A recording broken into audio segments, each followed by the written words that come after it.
Bill Burr's character Mayfeld has become a fan favorite in The Mandalorian. In this video, I explain why Migs Mayfeld is a great supporting character. But before I continue on with this video, only about 29.5% of my viewers are subscribed to this channel. So if you do end up enjoying this video, please consider subscribing. It's easy and it would really mean a lot to me. Anyway, thank you guys so much for watching, and let's continue on with the video. Migs Mayfeld was in 2 episodes of The Mandalorian. He was in Chapter 6, The Prisoner, and Chapter 15, The Believer. Now, I believe it was Chapter 15 that does the heavy lifting when it comes to this character, but we still need to look at Chapter 6 in order to see how this character has changed from each episode. In Chapter 6, Mayfeld is a character who serves as the scum and villainy of the show, the people who are not necessarily villains but aren't good people either. In this show, Mando meets a lot of people. He meets people who are genuinely good people, he meets people who are less black and white and more in the gray area, and then he meets people who are not good people. In Chapter 6, Migs Mayfeld is one of those people who is not good. There are 2 important takeaways from Mayfeld in Chapter 6. The first has to do with Mando and his helmet, and the second has to do with the New Republic officer. When Mando, Mayfeld, and the others are just day-chilling on the Razor Crest, they are all making fun of Mando. First, they make fun of the Mandalorians as a whole in the fact that most of them are dead, and then they make fun of the fact that Mando doesn't remove his helmet, even with Mayfeld asking him if he looks like a Gungan, which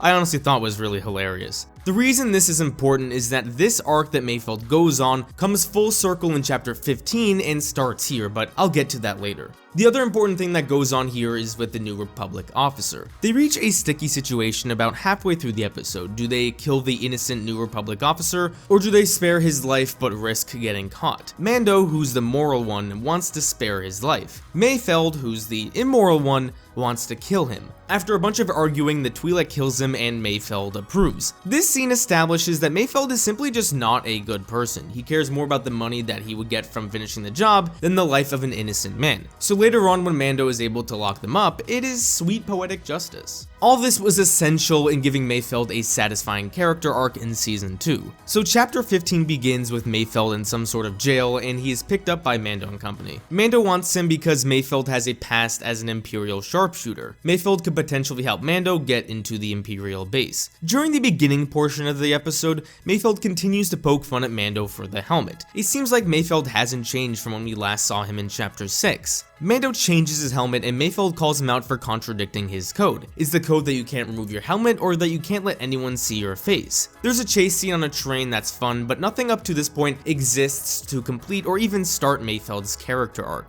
It all starts when Mando and Mayfeld get into the Imperial base. Mando makes the tough decision to remove his helmet and show his face to everyone, which breaks his entire code. When he's about to get caught, Mayfeld steps in to save him per se. The 2 of them sit down with the Imperial officer and chat for a bit. This conversation with Mayfeld and the Imperial officer is one of the best scenes in the show. Not only is it beautifully written, but it's also beautifully acted. So how does this one scene introduce a character arc for Mayfeld but also conclude it? So they're talking about the Empire and Mayfeld brings up Operation Cinder. For those of you who don't know what that is, it was an operation by the Empire immediately after the Return of the Jedi to destroy the climates of planets. And it can be seen in the Battlefront 2 campaign. Now, you can do the research as to why the Empire would do something like this, but all you need to know is that a lot of people died, including a lot of Imperials. Now, the great thing about this is that the Imperial officer kind of explains this enough to where the audience can understand without having prior knowledge of Operation Cinder. Moments like these just make the fans appreciate Star Wars so much more, and I love it. So it is implied that Mayfeld experienced Operation Cinder and lost a lot of people. He clearly has some unresolved anger for the Empire,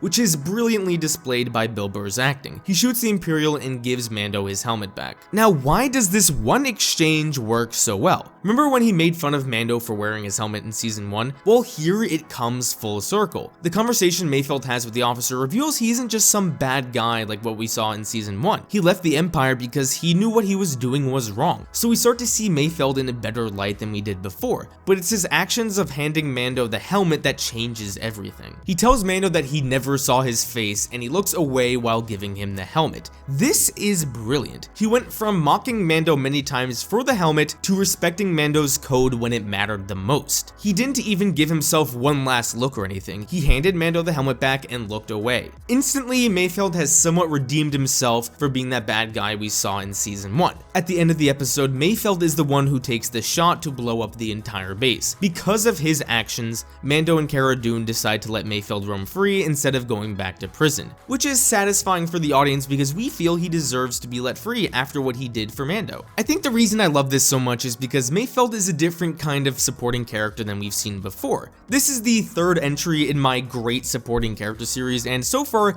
each of these three characters has served a different purpose. Cobb Vanth helped Mando show he likes to help people. Frog Lady provided a unique perspective on the Star Wars universe, and Mayfeld provided an entertaining but powerful character arc. The great thing about The Mandalorian is that all these side characters make the show that much more interesting, and Mayfeld is just one example of that. Anyway, those are all the reasons why Migs Mayfeld is a great supporting character.